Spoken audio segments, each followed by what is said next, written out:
Here's why this workout maximizes your productivity. Now, when we talk about productivity, what do we mean?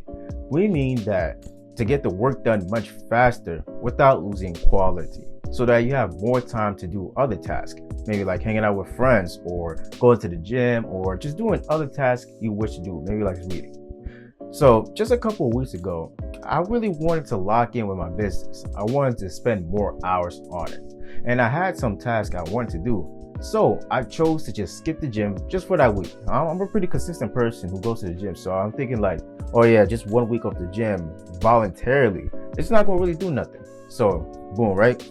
That whole week goes by. And by the end of it, I end up getting the same amount of work done I usually get even when I'm going to the gym. And not even that, I got a stomach ache in which I got sick and I was unable to work at all. And just days prior, I got a whole migraine. I had absolutely cooked myself. So I decided that, okay, maybe this time I'm not going to skip out of the gym. So I chose to raise the amount of volume, but continue going to the gym. And I actually found myself able to complete the work done much quicker. I was able to complete creative tasks like creating more scripts, more videos, more ideas like that, just from my YouTube channel, this right here. And I was able to get the boring work done with messaging people, letting people know about my stuff. At the end of this video, I will share a 45 to 60-minute workout that you can try. This maximizes your productivity because you can get this done in 45 minutes and it's not that intense where you feel like you're about to knock out. Because typically with 15 to 30-minute workouts, they're really intense. And because you got short the rest break and all those different types of techniques. This one is pretty simple to follow. And you'll get a sufficient workout in which you even maximize on hypertrophy. So if that's a goal of yours, you wish to get stronger or to get more muscle, you can definitely do that with this workout routine right here. All right, so how are we going to use this workout to increase our productivity? What are we going to do? Go to the gym and then do homework at the same time? That's not going to work. What we're going to do is do this workout so that we can get the cognitive benefits, so that we are able to pick up the information better, more efficiently, remember the information, and be able to utilize the information more efficiently, more effectively, and more creatively. That's what we're looking for. So when we exercise, our heart rate tends to speed up. That means more blood is flowing, but more importantly, more oxygen is going to your brain. And when this happens, your brain typically becomes more alert and more focused as a result. If you're not familiar with this, so we got something called the nervous system. And what we're going to be specifically talking about is the sympathetic nervous system and the parasympathetic nervous system.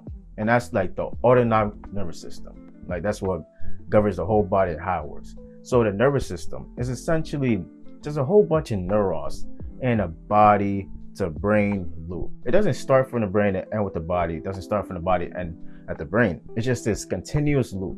And then we got these little neurons that are connected to each other, but not too connected to each other. They're like, there's a little bit space in between them. And for that in the space in between them, how they communicate is they have these little neurotransmitters that spit out like information, right? And they're very close to each other, but the neurotransmitters is how they communicate. So essentially, when the sympathetic nervous system is activated, that's typically activated when you feel a whole bunch of stress, because there could be an enemy or not even an enemy that was just back in the evolution days. That's when it was activated, because if you saw a lion or a T-Rex or any type of dangerous animal that could kill you, your body needed to motivate you to run away so that you can what? Survive. So that same thing is activated when you are working out. Your heart rate starts to beat faster, you start feeling a little bit of some sort of anxiety, and your body is ready to take action. Parasympathetic nervous system is when your body is cooling down. That's when you feel at rest. That's typically what you activate when you're about to go to bed, or like you just eat like a heavy meal and you feel at calm, at peace. It's both needed. That's called the autonomic nervous system. It's just that with the sympathetic nervous system, because your brain needs to be at high alert, it needs to make quick actions. That's typically when your brain is more alert and more focused. All right, with resistance training and specifically, the cognitive benefits, of being more alert, being more focused, having more mental clarity, that lasts 30 minutes to 2 hours post-workout in the short term. But we'll be going into how it plays out in the long term when you continuously activate the sympathetic to parasympathetic nervous system. So with the nervous system, with the neurons and everything like that, we have this nerve called the vagus nerve. So when you feel adrenaline, when you feel adrenaline, when you feel ready to go, you feel anxious, you feel like you gotta move and stuff like that. When that is, drawn out from the adrenal glands, that activates the vagus nerve. Now, we have this hormone called osteocalcin, and when that is activated when your bones are under tension. As a result, this enhances neurogenesis in the hippocampus, and the hippocampus is responsible for memory and being able to utilize information better. So as a result, let's just think about your neurons. If neurons start to get weaker and weaker and weaker, what typically happens is they are less effective, meaning that they are less likely to be able to gather information, to share them around. So typically you won't be able to remember as much or utilize information that effectively. However, if it's in reverse, if they get stronger, you start to be able to remember more things, be able to utilize information, be able to effectively be able to use them in multiple situations and things of that nature. The vagus nerve also activates pathways like the BDNF, brain-derived neurotrophic factor, which is a protein that helps neurons grow, survive, and even grow even more. The best workouts to activate the osteocalcin are jumping movements, like for example, high knees, jump rope, or not even jumping movements. You could do something like mountain climbers, for example. Me personally, I don't like to do mountain climbers. I used to do it back in the day when I was, much more overweight, but I just found other exercises better for abs. But you don't even have to do that. You can do something like jumping jacks or burpees, you know what I'm saying? Let's just say you're getting tired and you're doing some work, but you got a lot more work to do, but you're feeling tired. What you can do is drop down, do some push-ups, do some burpees, do some jumping jacks, high knees, whatever that is. And you're also gaining more BNF because the vagus nerve is activated as osteocalcin is being released. All right, here it is, the moment that you've been waiting for, the workout. Now, I know you wanted me to shut the hell up and just tell you what the workout is, but I really believe that it's important that you try to gain the information on how this actually applies, just so that you're able to remember it and more effectively be able to create your own workouts in the future. And with that being said, let me go ahead and tell you what the workout is. So I'm gonna put it on the screen, everything like that, and we'll get right into it. So this is gonna be a 2-day split, both full body. This is just so that anybody could try. So let's just say you're really busy and you got like no time at all. What you can do is you can try this out for at least 2 days a week and you'll gain a whole lot of benefits. So let's go with full body A workout. We have a Nordic ham curl, 3 sets of 10 to 12 reps. The reason why I decided to start with a hamstring movement is because if you do hamstrings first, it won't affect the quads. You'll be able to lift as heavy and things of that nature. Well, if you're going to like powerlifting, then it's, if your main thing is like trying to gain strength, then it'll be better to put quads first with the hack squat. But since we're, doing this for hypertrophy or strength training in general, that's why I put that first. And plus, it's a calisthenic movement in a way, so I thought I'd just add that. The second one we got is the hack squat. We got 3 sets of 6 to 8 reps. It's easy to use, just put the plates there and just go up and down. So that's why I put that there. Next one we got is the incline Smith machine press. And we're gonna do 3 sets of 8 to 12 reps. That's for your upper chest, by the way. But it also targets your front delts, your, all of the chest, honestly.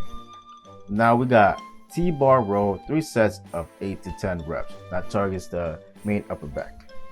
Then we have a superset for this last one. Now, I thought this would be like a fun one.